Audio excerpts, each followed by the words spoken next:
नमस्कार, इशारों इशारों में आपका स्वागत है। मैं हूं संकेत उपाध्याय। नीट को लेकर के एक बहुत बड़ा बवाल लगातार चल रहा है। आप जानते हैं हमने लगातार कार्यक्रम भी किए हैं जिसमें सरकार जो है वो डिनायल मोड से बाहर आते हुए नहीं दिख रही है। नेशनल टेस्टिंग एजेंसी जिसका काम था ये नीट की परीक्षा कराना, वो जो कि मिनिस्ट्री ऑफ एजुकेशन का एक अंग है, अभिन्न अंग है, वो दोनों ही एक ऐसी स्थिति में दिखते हैं कि बहुत दबाव में आकर के कुछ थोड़ी बात मानते हैं लेकिन फिर उसके आगे नहीं जाते हैं। वैसे भी सरकार जो है वो बार-बार जब भी कोई सवाल उठाए जाते हैं उस पर उनका एक तर्क ये रहता है कि भ्रम फैलाया जा रहा है। पता नहीं ये कैसा भ्रम है जो कि सरकार की तरफ से सरकार ये मानती है फैलाया जा रहा है, हालांकि तथ्य इस तरफ इशारा कर रहे हैं कि ये भ्रम नहीं है, ये वास्तविकता है और इससे बच्चों का भविष्य जुड़ा हुआ है। आप जानते हैं इससे पहले अभी तक ये मामला जो अदालत में गया, क्योंकि अदालत में अभी वेकेशन बेंच चल रही है। वेकेशन बेंच मतलब जजेस छुट्टी पे होते हैं, तो एक बेंच रहती है जो कि बहुत इंपॉर्टेंट अगर कोई मुद्दे हों तो वो सुन लेती है। तो ये मामला सुप्रीम कोर्ट में कई बार गया है और उस पर ऑब्जर्वेशन टिप्पणी भी इस वेकेशन बेंच ने वक्त वक्त पर दी है। इससे पहले भी ये मामला जब पहले गया, जब बहुत सारे छात्र वहां पर गए और जो टीचर्स थे वो इन छात्रों का प्रतिनिधित्व करते हुए वहां पर गए, तो शुरुआत में बाहर प्रेस कॉन्फ्रेंस करते वक्त नेशनल टेस्टिंग एजेंसी ने अपने तमाम तर्क दिए जिसमें वो ये समझाने का प्रयास कर रहे थे कि भाई हमने ग्रेस मार्क्स क्यों दिए, या फिर ये अगर आपको एक विचित्र चीज लग रही है तो क्यों लग रही है, दुनिया जहां की चीजें। बाद में जब सवाल पूछा गया कि जो आपने ग्रेस मार्क्स दिए हैं वो आपने बिना बताए कैसे दे दिए, और वो भरपाई करने का ये सिस्टम आपने कौन सा इजाद किया है, ये कौन से सुप्रीम कोर्ट के सीलैट के जजमेंट का आप पालन कर रहे हैं, क्योंकि वो इम्तिहान तो ऑनलाइन था, ये इम्तिहान ऑफलाइन है, ऐसे कैसे हो सकता है।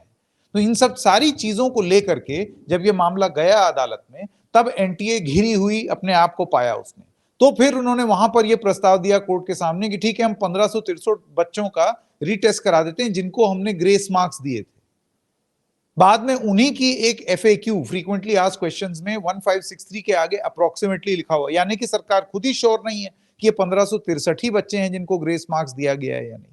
अच्छा, इस सब के चलते तमाम टीचर्स और स्टूडेंट्स वो ये कह रहे हैं कि ये सिर्फ 1563 बच्चों तक जुड़ा हुआ मामला नहीं है, ये मामला उससे कहीं बड़ा है और शक के दायरे में कई लोग आते हैं। आप इसको 1563 तक सीमित करके और उसको सॉल्व करने की कोशिश मत कीजिए। डिनायल मोड से बाहर निकलिए। पहले तो आप वो भी नहीं मान रहे थे, फिर मामला अदालत में गया, फिर आपने वो माना। सीधी सीधी बात है, मामला है बिहार में जहां एफआईआर हुई है, जहां पर खास तौर से चीटिंग, धोखाधड़ी, पेपर लीक की बात सामने आ रही है, और मामला है गुजरात का जहां पर चीटिंग, धोखाधड़ी और पेपर लीक का मामला सामने आ रहा है। ये दोनों ही एनडीए शासित राज्य हैं, एक बीजेपी, एक एनडीए, जेडीयू की सरकार है बीजेपी के साथ। तो आप ये सोच लीजिए कि आपकी अपनी खुद की स्टेट गवर्नमेंट्स की स्टेट पुलिस जो है वो धांधली की ओर इशारा कर रहे हैं, और यहां पर केंद्र में उसमें केंद्र सरकार सुध नहीं ले रही। आज ये मामला फिर से अदालत में गया, और जब अदालत में गया तो अदालत की तरफ से, वेकेशन बेंच की तरफ से बहुत ही तीखी टिप्पणी की गई है।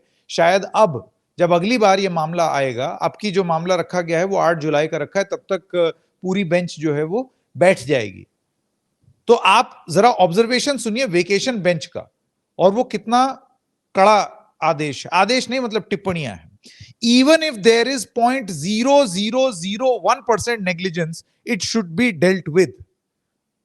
अगर 0.0001% भी गलती हुई है तो फिर उससे निपटना होगा। आपको ऐसी कार्रवाई करनी होगी कि आप उससे निपटें। इससे पहले यही बेंच क्या टिप्पणी कर चुकी है, यह कह चुकी है कि जो सैंक्टिटी है नीट की वो कॉम्प्रोमाइज हुई है, यानी कि नीट की परीक्षा की जो मर्यादा है, जो उसके प्रति सम्मान था, आदर था, जो उसकी वैल्यू थी, वो वैल्यू में एक सेंध लगती हुई दिखाई दे रही है। Sanctity has been compromised.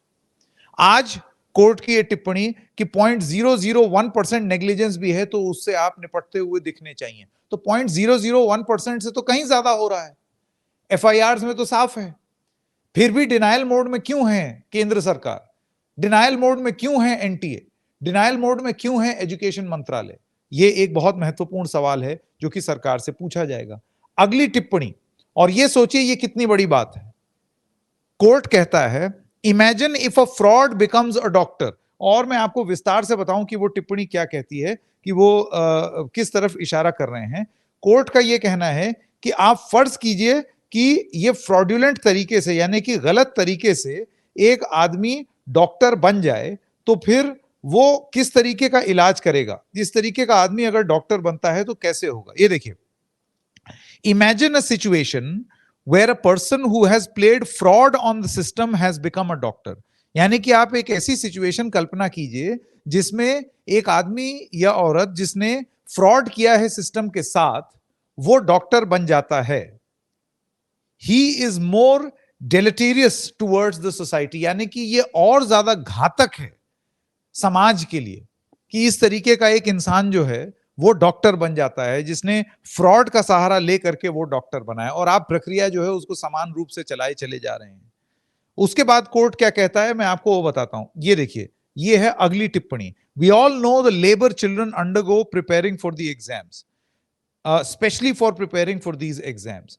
तो कोर्ट का यह कहना है कि आप जरा सोचिए कि उन बच्चों के बारे में जो कितनी मेहनत करते हैं, कितना श्रम करते हैं, कितनी तैयारी करते हैं इन इम्तिहानों के लिए, क्योंकि उनका भविष्य इससे जुड़ा हुआ है। और उसके बाद अगर आप इस तरीके की हरकत करेंगे कि अगर नेग्लिजेंस रहेगी और उसमें कार्रवाई नहीं होगी तो कुछ तो गड़बड़ है। इसी वजह से कोर्ट की तरफ से यह कहना कि even if there is 0.0001% negligence, it should be dealt with. अब आप खुद अपने आप से पूछिए, क्या नेशनल टेस्टिंग एजेंसी ने 0.0001% नेग्लिजेंस को माना है, कबूला है? उसको लेकर के क्या जांच कर रहे हैं? क्या जांच जो है वो किसी नतीजे तक पहुंची है? अगर जांच हो रही है जैसे कि अब बताया जा रहा है, तो उस पेंडिंग उस जांच के क्या आपने कम से कम प्रक्रिया को रोकने का प्रयास किया है? क्योंकि प्रक्रिया तो चालू है। यानी कि जो गलत तरीके से, फर्जी तरीके से जो नंबर ऊपर लेकर के आए हैं, उनको आपने रोका तो है नहीं, वो तो आप चल रहे हैं। यानी कि हो सकता है कि कुछ फर्जी डॉक्टर जो हैं वो डॉक्टर बन जाए, या फर्जीवाड़ा जिन्होंने किया है वो डॉक्टर बन जाए।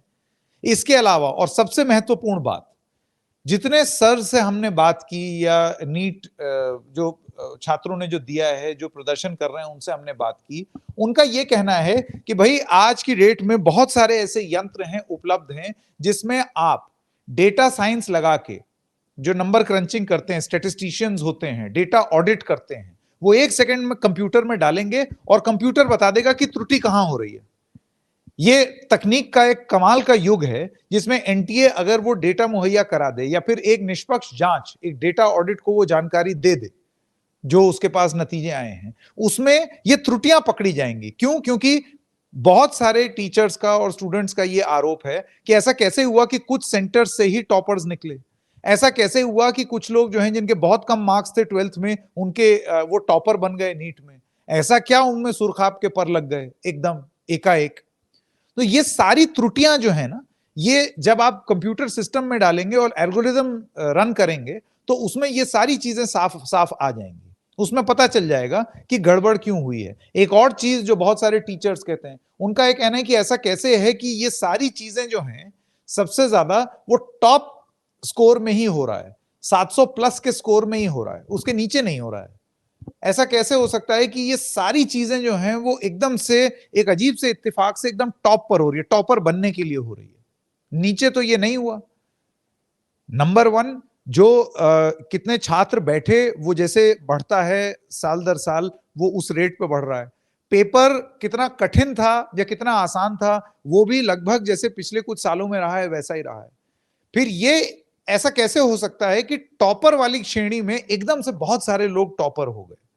यही एक ऐसा शक पैदा कर रहा है लोगों के मन में, जिस शक का जवाब एनटीए नहीं दे रहा है। और अब ये शक से ऊपर जा चुका है, क्योंकि 2 जगहों पर जांच में ये चीज साफ आ गई है कि धांधली हुई है, पेपर लीक हुआ है, लोगों ने पैसा दिया है, चेकबुक पकड़ी गई है।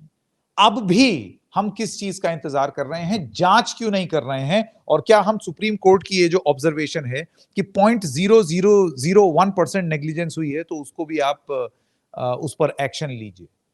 0.0001% से तो गाड़ी कहीं आगे चली गई है।